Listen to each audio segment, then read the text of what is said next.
What it really means when a married man wants you. Carl Jung. Imagine this. You're moving through your life quietly. You're not chasing attention. You're not even asking for anyone to notice you. You've done your work. You've learned your lessons. You're building your world. And then he appears. He's charming, attentive. He lingers on your words as though they're precious. He asks questions that make you feel seen.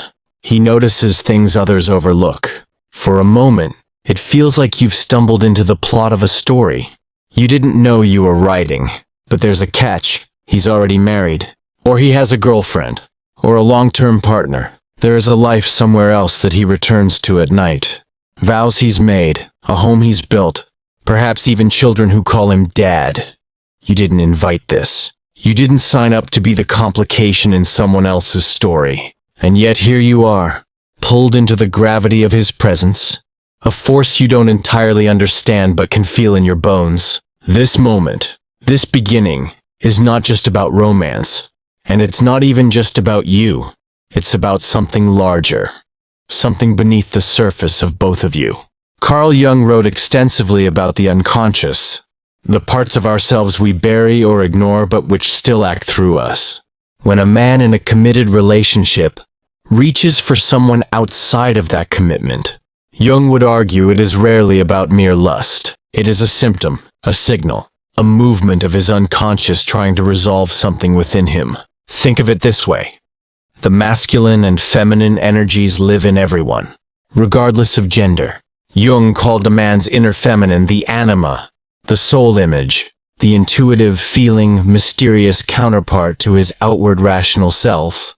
Many men never consciously meet their own anima. Instead, they project it outward onto women. They believe a woman holds what they've lost, what they've denied, what they cannot access within themselves. This isn't a conscious act of deception. It's a psychic reflex. The man feels numb, tired, restless, uninspired, and suddenly a woman appears who seems to light up all the places inside him he thought were dead. But here's the crucial truth. He isn't actually seeing you. He's seeing the part of himself he's exiled, reflected in your presence. He's mistaking your energy for his own lost vitality. You are like a mirror in which he glimpses the life he wishes he could reclaim. It's flattering in the moment, but it is also profoundly misleading, because it places a weight on you that is not yours to carry. Many women in this situation blame themselves. They ask, did I lead him on? Did I open some door without realizing? Is there something wrong with me for even responding? But your energy is not the problem.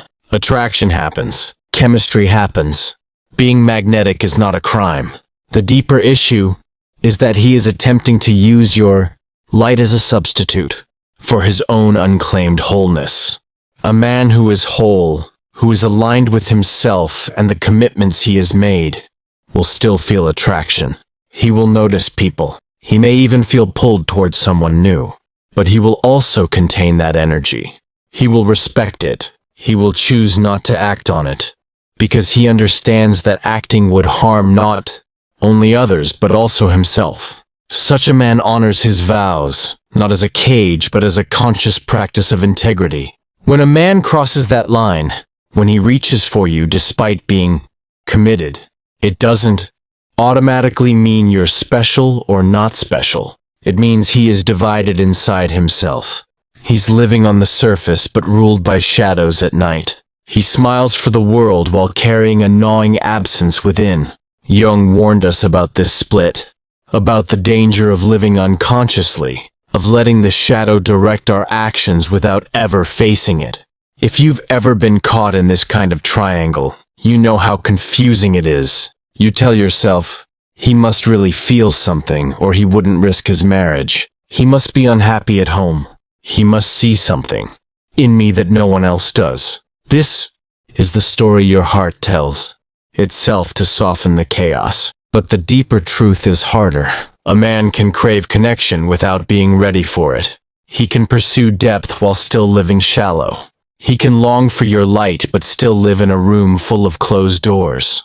The unconscious always seeks balance. If a man feels lost, numb, or lifeless, his psyche will naturally look for the opposite to restore him. Something vibrant, alive, mysterious. But if he hasn't done the inner work to integrate that missing part, he will not see you clearly. He will see only a projection, a hologram of what he thinks he's missing. He will crave the feeling you awaken in him, not your actual self. What does he really want from you then? Validation, mystery, a sense of being alive again. He wants the illusion of a second chance without confronting the truth about the first one. He wants your softness but not your needs, your light but not your boundaries, the way you see him but not the mirror you eventually become. Because make no mistake, the deeper your connection with him grows, the more he will be forced to confront who he really is.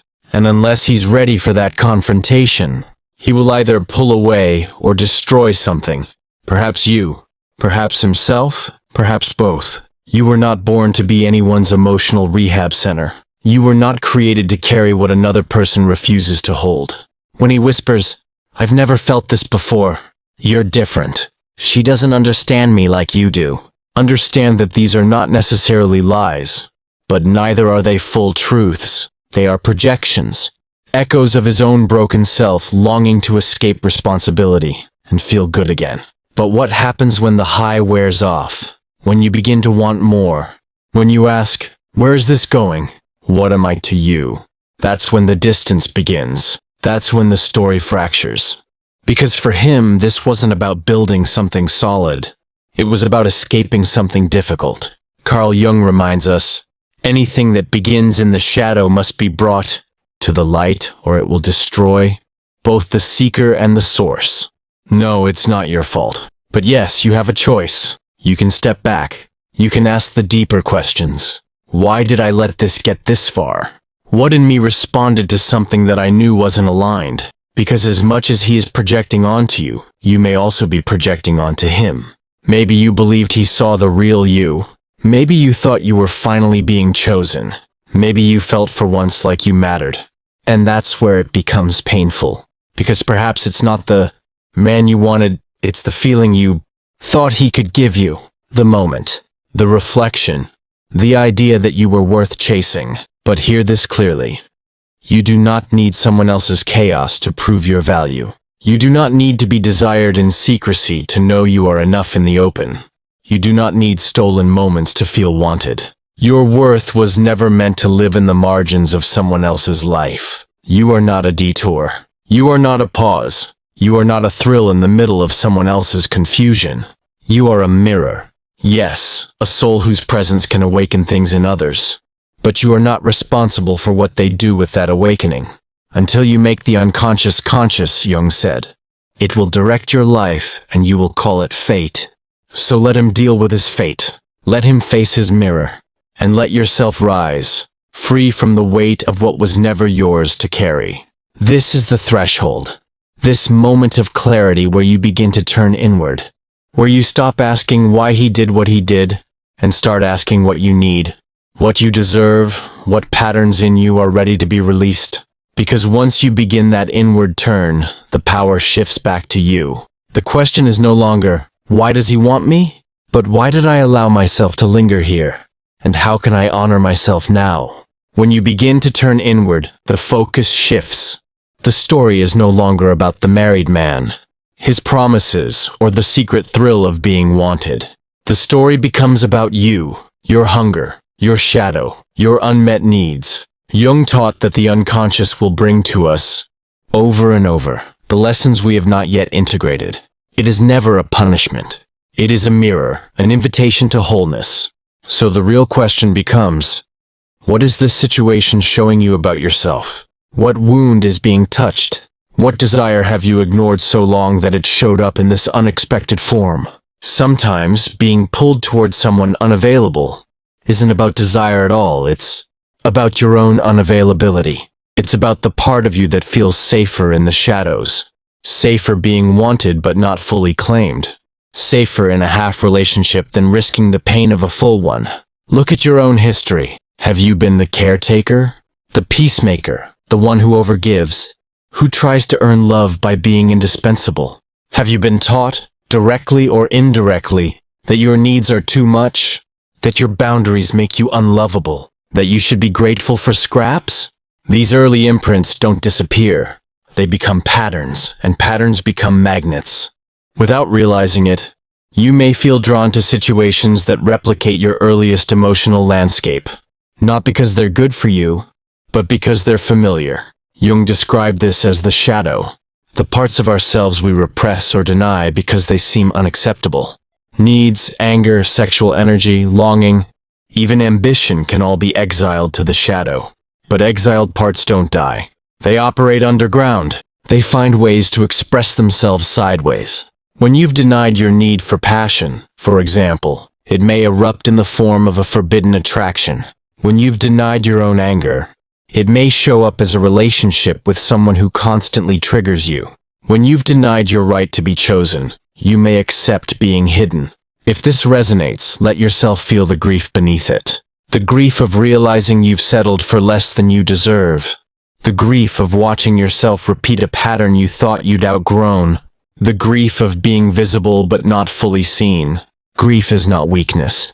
It's a sign you're telling the truth to yourself at last. Ask yourself, what was I hoping to feel through this connection? Not what you hoped he would do for you, but what you hope to feel in yourself. Safe, desired, validated, excited, finally enough? This is the thread that leads back to the root wound.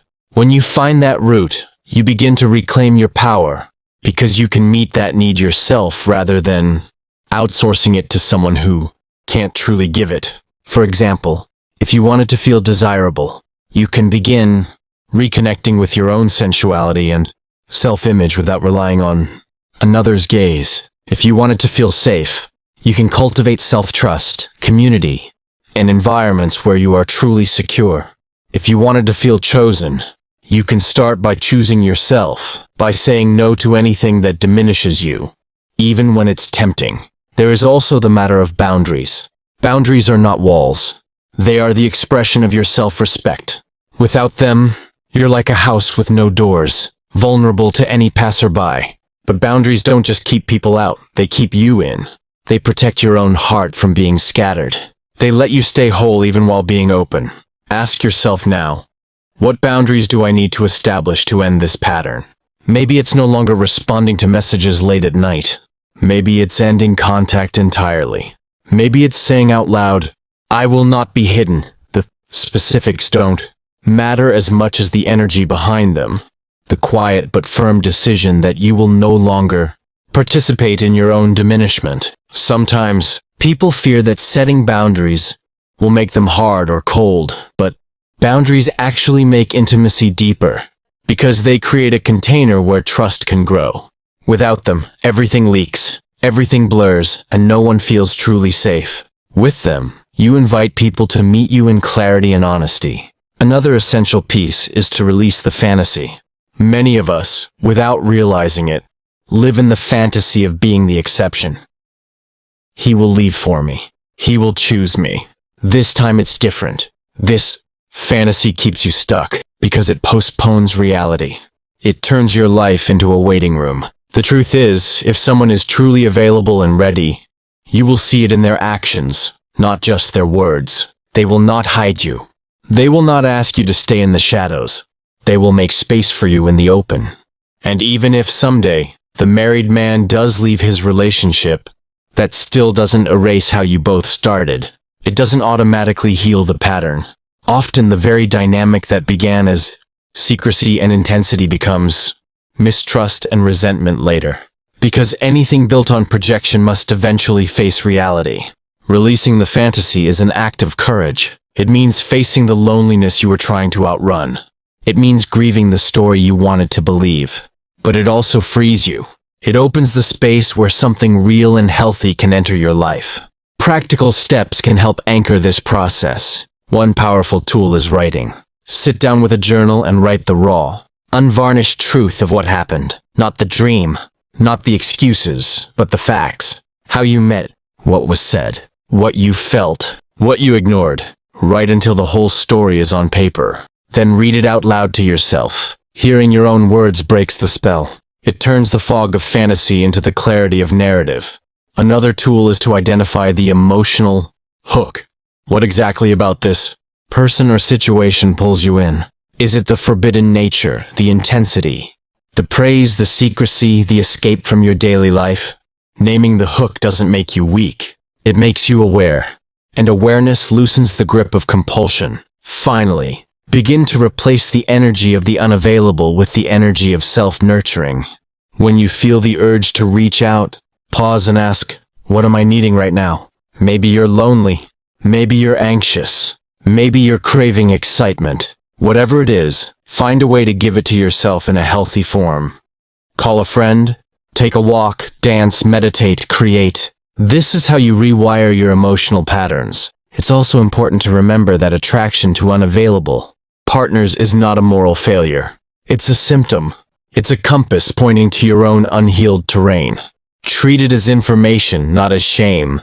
Shame freezes you in place. Curiosity moves you forward. Jung's work on individuation, the process of becoming a whole, integrated self, emphasizes that we must face our own shadow, embrace our own inner masculine or feminine, and become conscious of our projections. As you do this, you no longer seek in another what you've abandoned in yourself.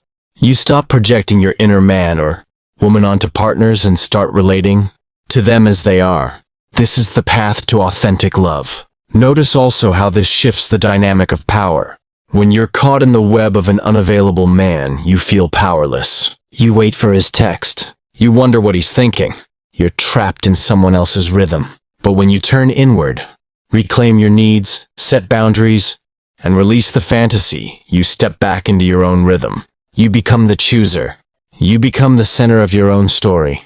This doesn't mean you close your heart. It means you open it wisely. It means you trust that someone will meet you fully in the light, and you will not settle for the shadows. It means you understand your own value so deeply that you no longer need to be rescued, validated, or chosen by someone who can't fully show up. And in this turning point, something beautiful happens. The attraction to unavailable energy begins to fade. What once felt electric starts to feel heavy. What once felt irresistible starts to feel uninteresting. This is a sign you're healing. Your nervous system is recalibrating. Your heart is learning to crave what is healthy, not just what is familiar. This is the beginning of a different kind of story. A story in which your worth is not measured by who desires you in secrecy, but by how you honor yourself in the open. As you begin to release the pull of unavailable energy, you may notice both relief and emptiness. Relief because the constant tension is gone.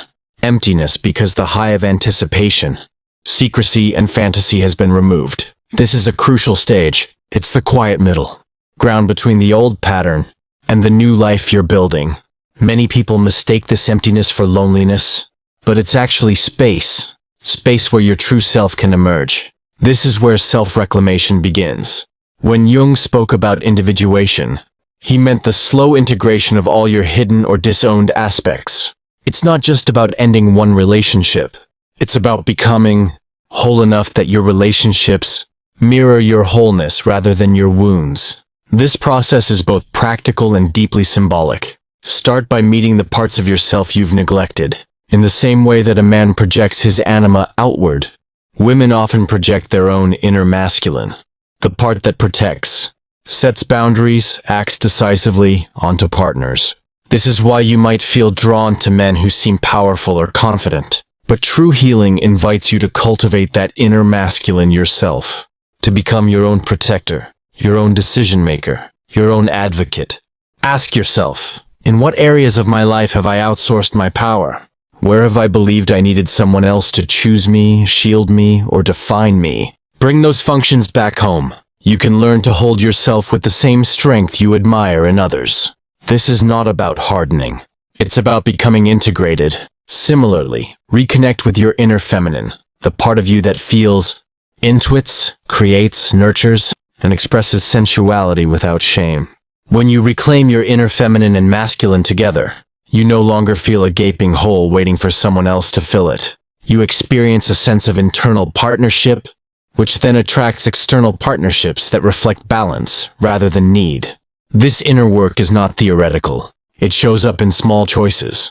It's in how you speak to yourself when you make a mistake, It's in whether you let texts go unanswered when you need rest. It's in how you spend your mornings, how you nourish your body, how you pursue your creative impulses.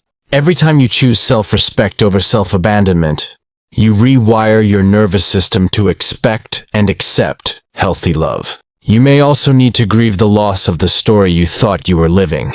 Grief is not just about a person. It's about the fantasy, the image, the emotional future you imagined. Sit with this grief. Write letters you never send. Cry without apology. Grieving is the bridge between old self and new self. Without it, you carry unacknowledged pain into your next chapter. As you grieve, you may notice another layer emerging. Anger. Anger at him for deceiving you. Anger at yourself for participating. Anger at society for romanticizing secrecy and triangles. Let the anger come. Healthy anger is information. It tells you a boundary was crossed. It tells you what matters to you. Use it to clarify your standards, not to punish yourself. Anger and grief often open the door to forgiveness. Not a forced forgiveness that denies your pain, but a natural softening that comes when you've taken back your power. Forgiveness here does not mean reconciliation or approval. It simply means you no longer carry the weight of resentment inside you. You release him to his own path and free yourself to walk yours. Jung noted that when we reclaim our projections, we retrieve our energy. The intensity you once felt toward him was partly your own lost vitality. As you take that back, you may feel a surge of creativity, new interests, or even new friendships. Don't be surprised if you feel more alive than before. This is your life force returning. This is also the moment to clarify what you truly desire in partnership. Not as a fantasy or a rescue, but as a conscious choice. Make a list of qualities you want in a partner who is fully available. Be honest about what matters most. Then make another list of the qualities you're committed to embodying yourself. Because like attracts like. If you want honesty, practice radical honesty. If you want devotion, practice self-devotion. If you want passion, nurture your own passions. The more you embody what you seek, the less likely you are to be seduced by its counterfeit. A man whispering forbidden words will no longer feel like magic. He will feel like a detour. You'll recognize the difference between true intimacy and borrowed excitement. Another powerful practice at this stage is to close the energetic loop with him. Even if you've ended contact, the bond may still live in your thoughts. Write a letter you will never send. In it, say everything you never got to say. Your anger, your longing, your gratitude, your goodbye. Then, in a private ritual, burn or bury the letter. As you do, imagine the tie dissolving. This symbolic act helps your psyche register that the chapter is over. You can also work with visualization. Picture his energy moving out of your space like mist, dissolving into air. Picture your own energy flowing back into your body, filling every cell with warmth and clarity. Do this regularly until you feel lighter. This isn't superstition. It's a way of communicating with your nervous system and unconscious mind, which understands symbols better than logic. During this period, it's vital to build supportive connections. Shame isolates, but sharing heals. Talk to a trusted friend, a therapist, or a support group. Being witnessed in your story without judgment helps you integrate it.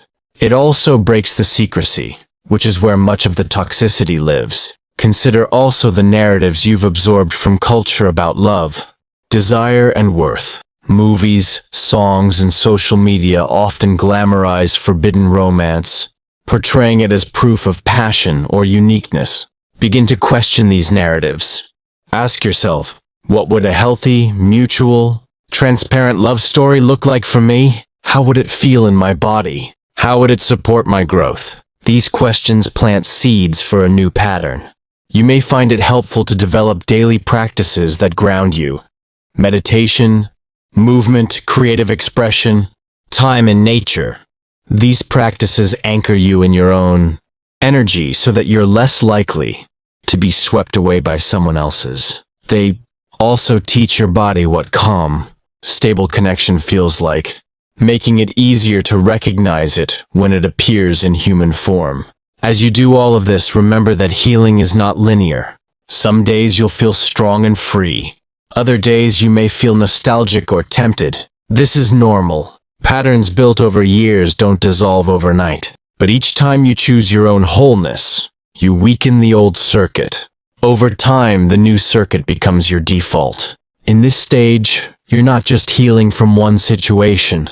You're rewriting your relationship with yourself. You're learning that your value is inherent, not conditional. You're discovering that being chosen by someone unavailable does not make you chosen in reality, it makes you hidden. You're affirming that your love, your body, your time, and your heart are precious. And from this place, something extraordinary begins to happen. You start to attract people who resonate with your new vibration, not because of a magical law, but because your behavior, your boundaries, and your self-concept have changed. You no longer send signals of "I'll settle for secrecy." You radiate signals of "I am here, I am whole, I am available for real connection." This is not about perfection. You don't have to become a flawless sage to be worthy of love. It's about authenticity. It's about letting your inner world and your outer choices align. It's about refusing to betray yourself for the promise of being desired. At this point, you may feel a subtle but profound shift. The question, "Why did he want me?" fades into the background. A new question rises. Who am I becoming? This is the essence of individuation. It's the movement from being an object of someone else's story to being the subject of your own. You are not too much. You are not too intense. You are not a mistake. You are simply awakening. And with awakening comes a choice. To keep repeating what wounds you or to start choosing what restores you. This choice doesn't have to be dramatic. It's made in small daily actions. Choosing to go to bed instead of waiting for his late-night message. Choosing to invest in friendships instead of fantasies. Choosing to honor your needs instead of suppressing them. Each small choice is a thread in the tapestry of your new life. Now you're standing in a different landscape. You've loosened the grip of the old pattern, begun reclaiming your energy, and started integrating your shadow. This is the space where something new can be born.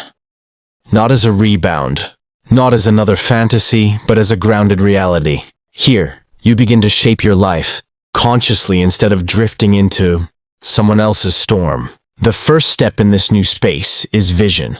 Without a clear picture of who you're becoming and what you desire, it's easy to slide back into the familiar. Take time to imagine your life as if secrecy and scarcity had no place in it. How would your mornings feel? How would your evenings feel? What kind of partnerships, friendships, work, and creative expression would you cultivate? Don't edit or shrink this vision.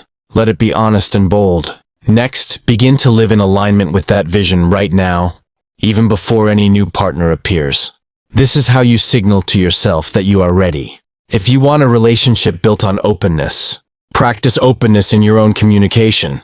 If you want consistency, create routines and self-care habits that nurture stability.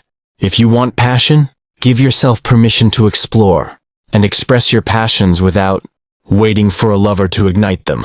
This isn't just preparation, it's embodiment. You're embodying the life and love you seek so that when it appears, it feels natural instead of foreign. You're teaching your nervous system to feel safe in healthy connection. One of Jung's most powerful insights was that we attract or are attracted to qualities we have disowned in ourselves. By integrating these qualities, we change our magnetic field. You've already begun this work by meeting your shadow, reclaiming your inner masculine and feminine, grieving your fantasies and setting boundaries. Now you can expand it into every area of your life. Look at your work, your friendships, your creative life. Where have you accepted crumbs? Where have you stayed hidden? Where have you been waiting for permission? Begin to give yourself full permission now. Make the art, start the class, travel, rest, volunteer, build, or simply be. The more you inhabit your full life, the less tempting half-loves become. As you do this, stay mindful of self-compassion. It's easy to slip into self-criticism, to judge yourself for allowing the past situation or for taking so long to change. But self-compassion is not indulgence. It's a stabilizing force. It's the voice inside you that says, of course you were drawn to that situation. You were looking for something. You've learned. You're growing.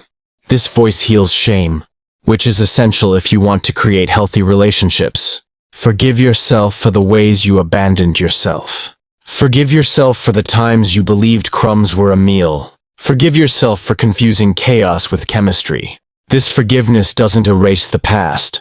It reclaims your present. It tells your nervous system, we're safe now. We're moving differently. Another essential step in this phase is to practice discernment. Discernment is different from judgment. Judgment labels others as good or bad. Discernment notices what aligns and what doesn't, what nourishes and what drains, what is consistent and what is performative. Discernment allows you to trust your own perception, which may have been dulled or overridden in past dynamics. As you develop discernment, you'll start noticing red flags much earlier. You'll also notice green flags, signs of genuine availability, integrity, and emotional maturity. You'll learn to listen to how your body feels around someone, not just to what they say. Calm and steady may not feel as intoxicating at first, but it will feel safe. And safety is the soil in which passion can truly thrive. Be prepared, too, for your social circle or dating life to shift. When you raise your standards, some people may fade away. This is natural. As you stop being available for secrecy or half-heartedness, those who depended on your old patterns will lose access. This can feel like loss, but it's actually pruning. It creates space for aligned relationships to grow. This is also the time to revisit your beliefs about love and desire. Many of us have internalized the idea that love must be dramatic, forbidden, or filled with obstacles to be real. Begin to challenge this. What if real love feels supportive, inspiring, steady, mutual, and still deeply alive? What if attraction can coexist with respect, transparency, and safety? By envisioning this, you're rewriting your internal script.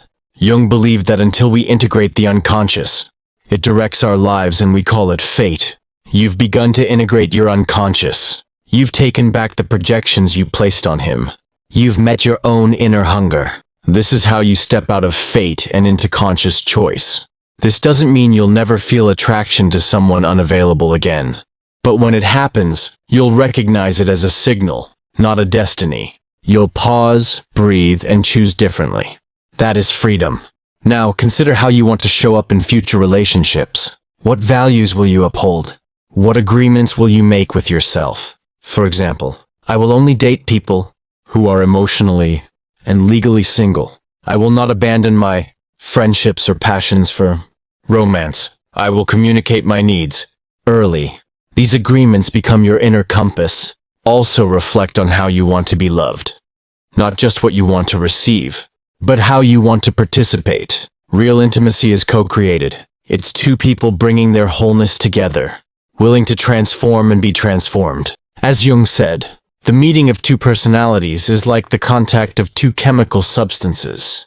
If there is any reaction, both are transformed, but this transformation can only be healthy when both are present, willing, and whole. Keep nourishing your life outside of romance.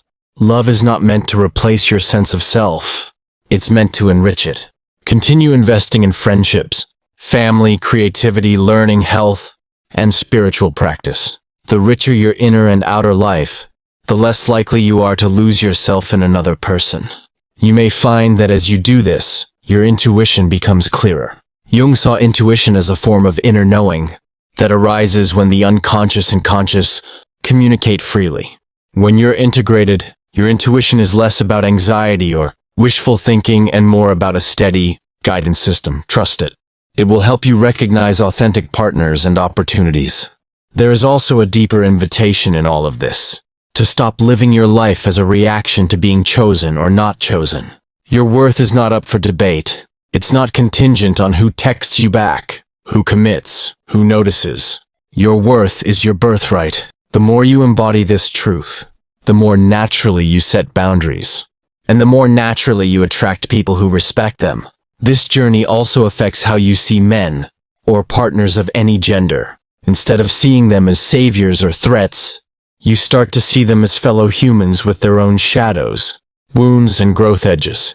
This shifts you from power struggle into mutual respect. You can feel empathy without self-sacrifice. You can love without losing yourself. Remember, too, that you're allowed to want love, passion, and intimacy. Healing doesn't mean becoming indifferent or closed off.